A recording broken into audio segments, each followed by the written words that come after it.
Hello everyone, I welcome to all of in this video. So guys, इस video में mock test number 6 को हम discussion करेंगे। हमारा लास्ट मॉक टेस्ट आपका कंप्यूटर नॉलेज का। इससे पहले जो हमारा था मेंटल एबिलिटी का हुआ, उससे पहले आपका जो हुआ जनरल साइंस का हुआ, उसके बाद जीके का हुआ। तो इसी तरह से हमने जो सब इंस्पेक्टर के रिकॉर्डिंग जो मॉक टेस्ट थे आपके सेक्शन वाइज, उनको डिस्कशन कर लिया। तो एक वीडियो में हम इनको पूरा डिस्कशन करेंगे कि सेफ स्कोर इसमें क्या रह सकता है।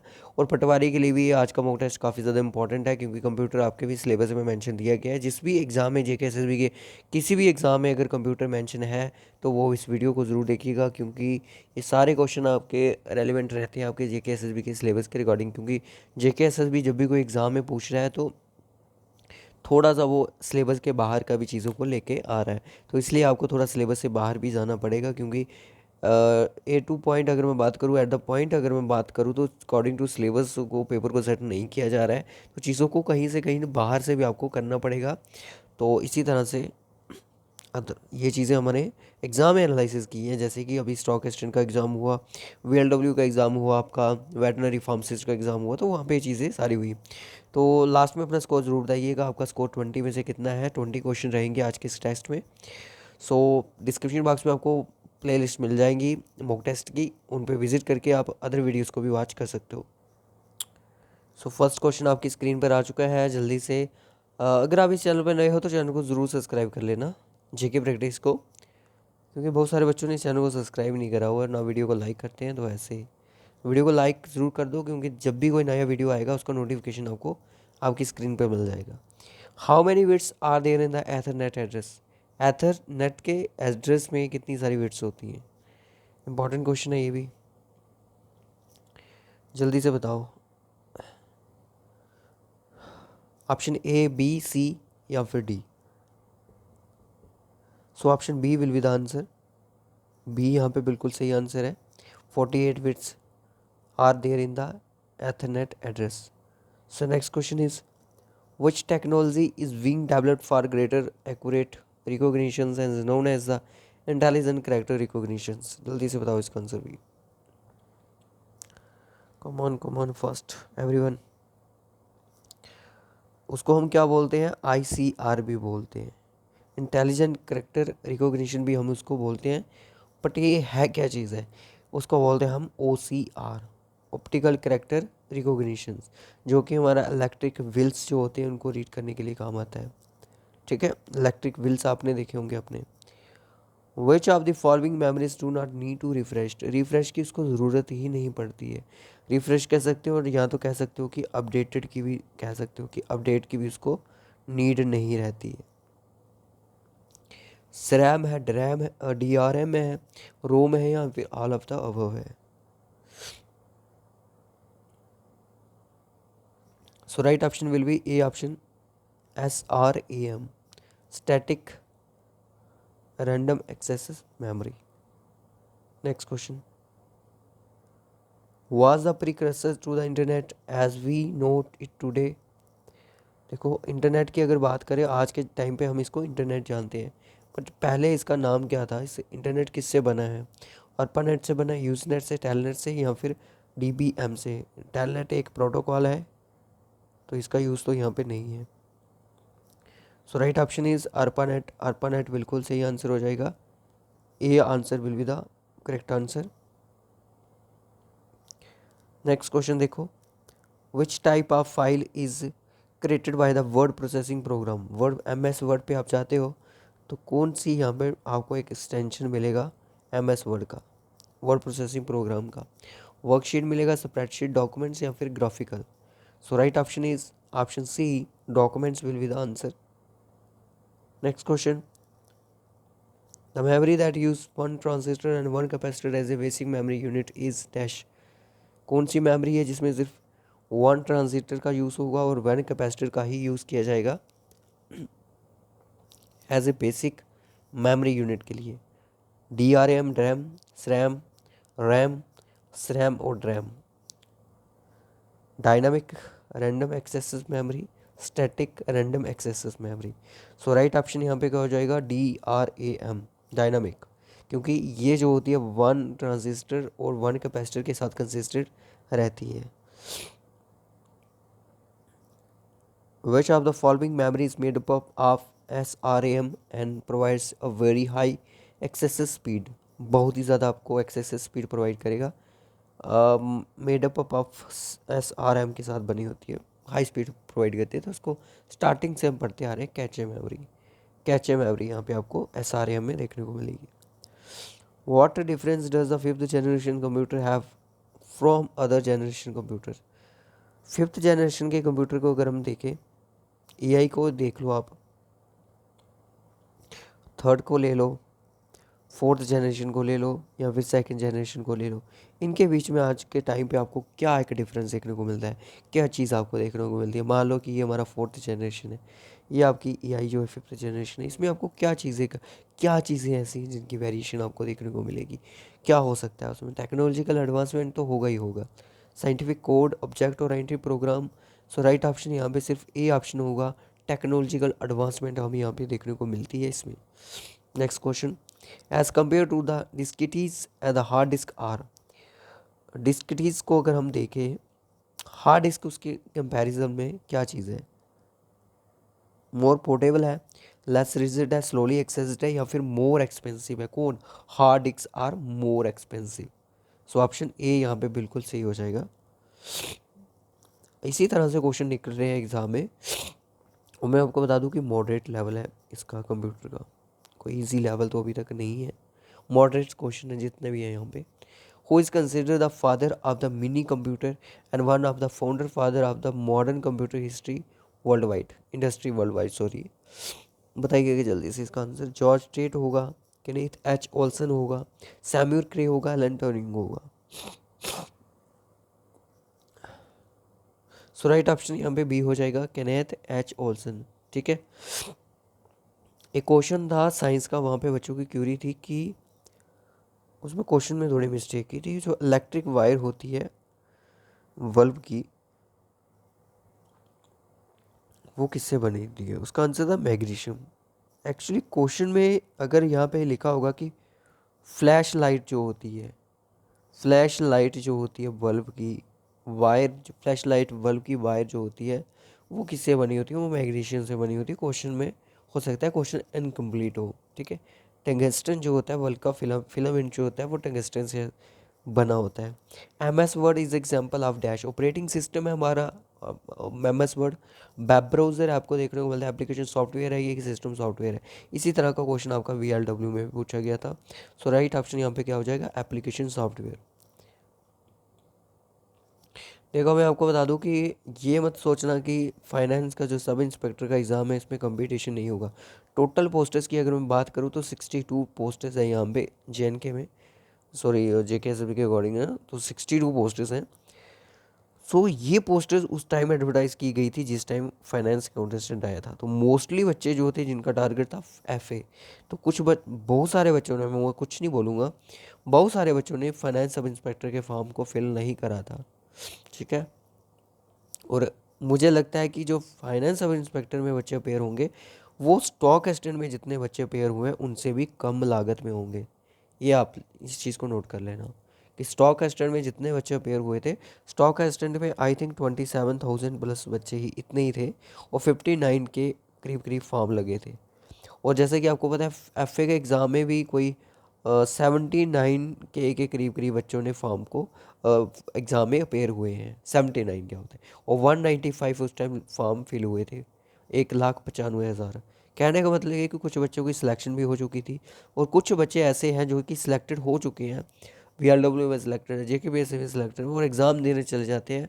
तो मैं आपको उनसे एक ही रिक्वेस्ट करूँगा, अगर आपने अपने भाई बहन जो आपके जितने भी है अपेयर हो रहे हैं अपकमिंग एग्ज़ाम में, फाइनेंस सब इंस्पेक्टर हो गया, अब इनका मेरिट ना ख़राब करें आप अपना अब आगे की कोई बड़ी पोस्ट को टारगेट करो, इन छोटी पोस्टर्स को अब रहने दो। क्योंकि फाइनेंस की जो पोस्टर्स थी, फाइनेंस अकाउंट असिस्टेंट की, उस टाइम क्यों था ये 5 लेवल की पोस्टर्स थी, और पंचायत अकाउंट असिस्टेंट इसकी प्रीवियस पोस्टर्स रह चुकी थी। तो बच्चों की जो प्रिपरेशन थी वो वेस्ट नहीं करना चाहते थे, वो फाइनेंस अकाउंट असिस्टेंट पे लगाना चाहते थे। तो इसलिए बच्चों का ध्यान फाइनेंस सब इंस्पेक्टर की तरफ नहीं गया है, और इसमें 62 पोस्टेज हैं, और पटवारी की मैंने कल टोटल की थी 142 पोस्टेज के अराउंड ही, इतनी ही पोस्टेज बन रही है। तो देख लो बच्चों की जो हार्ड वर्किंग स्टूडेंट्स हैं उनकी लेयर है जो निकलती जा रही है। चाहे एक बच्चा 1000 100 एग्ज़ाम पे भी क्रैक कर लेगा, ज्वाइन वो एक ही पोस्ट्स को कर पाएगा, बाकी 99 जो होंगी तभी वेटिंग लिस्ट को भी रिवाइव करने की बात की जा रही है। ठीक है, सो नेक्स्ट क्वेश्चन देख लो आप। विच device computer operation dispense with the use of the keyboard. अगर कीबोर्ड आपका चल रहा है तो कौन सा डिवाइस आप उसके साथ यूज़ करते हो? जॉयस्टिक करते हो? जॉयस्टिक हमारी किसके लिए होती है? गेमिंग के लिए। लाइट पेन का नहीं यूज़ करोगे, टच का तो नहीं होगा, बट माउस मुझे यहाँ पे मोस्ट अप्रोप्रिएट लग रहा है। इस तरह के जेके एसएसबी क्वेश्चन पूछता है मेरे भाई। और वीडियो को लाइक कर दो अगर आपने अभी तक नहीं करा है। फाइनेंस सब इंस्पेक्टर के साथ साथ आपको पटवारी के भी मॉक टेस्ट आपको साथ साथ में ही मिलना शुरू हो जाएंगे, एक ही प्लेलिस्ट में आपको ये चीज़ें मिलेंगी। 31 मार्च को है आपका एग्ज़ाम। और ठीक, और विच ऑफ द जितने भी BLW के एग्ज़ाम, मतलब कि जितने भी जेके एसएसबी के एग्ज़ाम हुए अभी, उनको आप एनालिसिस करो। देखो यार, सबसे ज़्यादा मुझे ना इंग्लिश टफ लग रही है। हर एक पेपर में मुझे इंग्लिश ही टफ लग रही है। फाइनेंस में जो साइंस पूछी गई थी इतनी डिफ़िकल्ट तो नहीं थी। जीके अभी तक इतनी किसी एग्ज़ाम में आई नहीं है हार्ड अभी तक। ठीक है, कल का पेपर था जो वेटनरी का, वहाँ पे पेपर बहुत अच्छा जीके पूछा गया था। Memory can be erasing using the ultra violet rays. Ultra violet rays की मदद से आप इसको रेस कर सकते हो। रैम को कर सकते हो, रैम नहीं होगा, रोम नहीं होगा। इलेक्ट्रिक होता है, इसको प्रोग्रामर लिए भी नहीं होगा। सॉरी, ऑप्शन डी होगा, erasable program read only memory. और ये प्रोग्रामर रीड ओनली मेमोरी होती है, एक बार फिक्स कर दी जाती है तो उसके बाद ये नहीं होती। ऑप्शन मुझे डी लग रहा है, ऑप्शन डी ही यहाँ पे आंसर होगा। अगर आपको लगता है कोई गलत आंसर है तो ज़रूर कमेंट बॉक्स में बताएं। विच of the following is the binary form of 45 octal. 45 आपके पास ऑक्टल है और आपको इसको कन्वर्ट करना है किसमें? बाइनरी की फॉर्म में कन्वर्ट करना है। बाइनरी की फॉर्म में इस पर आप उसको कन्वर्ट करोगे, किस तरह से करोगे ये आप सभी को पता है। अगर डेसिमल में होता तो डिवीज़न का केस देते थे इसको 2 के साथ, बट ये कितना है? 45 है। और ऑक्टल में तीन पेयर बनते हैं हमारे, इसको हम 1 बोलते हैं, इसको हम 2 बोलते हैं, इसको हम 4 बोलते हैं। पहला आपका क्या है? 5 है, तो 5 किस तरह से होगा? 101 होगा। क्या होगा कि 101 होगा। 4 कैसा होगा? 001 होगा। तो यानी कि 100 101, 100 101 मुझे ऑप्शन सी दिख रहा है, तो सी यहाँ पे आंसर ही करेक्ट आंसर है। ठीक है, a device that can convert the digital signals to analog signal. Digital signals को एनालॉग सिग्नल्स में कन्वर्ट करता है कौन सा? पैकेट करता है, स्विच करता है, रोटर करता है, मॉडम करता है। तो यहाँ राइट ऑप्शन क्या होने के चांसेस है? Option D, modem will be the answer. Modem यहाँ पे कन्वर्ट करता है इन चीज़ों को। अब आता है कि transforming e governance for transforming governance is the vision and approach of क्या है? ई विधान है, इलेक्ट्रॉनिक क्रांति है, सेवा है, मित्र। सेवा तो नहीं होगी, मित्र भी नहीं होगी। क्या है? ये एक क्रांति है, रिवोल्यूशन जिसको हम बोलते हैं। क्या बोलते हैं? रिवोल्यूशन मेरे भाई, इसको बोलते हैं हम। काफ़ी ज़्यादा इंपॉर्टेंट है। ठीक है, चलो नेक्स्ट क्वेश्चन चलो। Which of the following are the benefits of e governance system. E governance system जो आया उसके हमें क्या क्या बेनिफिट्स हैं? सिंप्लिसिटी है सिर्फ। सर सिंप्लिसिटी तो है ही है, एफिशिएंसी भी है, अकाउंटेबिलिटी भी है, ये चीज़ हमें पता चल रही है। क्वालिटी मिल रही है सर्विस को सिटीजन की। ऑनलाइन सारा सिस्टम हो चुका है, डोमिसाइल 15-20 दिन के अंदर, पैन कार्ड भी 15-20 दिन के अंदर, है ना, सारी चीज़ें ready. Better access to information, better information हमें मिल सकती है। ये भी एक्सपेंडेड रीच ऑफ गवर्नेंस, जो भी गवर्नमेंट स्कीम्स लाएंगी, जैसे अभी विश्वकर्मा वाली स्कीम चल रही है जो, तो कैसे लोगों तक पहुंची, वो किसके थ्रू पहुंची भाई? आजकल जो नेट की वजह से, मैं यही बोलूँगा, एडवांस टेक्नोलॉजी जो चल रही है उसकी वजह से। तो ऑल ऑफ द दिस मुझे कहीं ना कहीं ये सही लग रहा है। सारे के सारे जितने भी ऑप्शन यहाँ पे सही हो जाएंगे। When did the first email system vegan.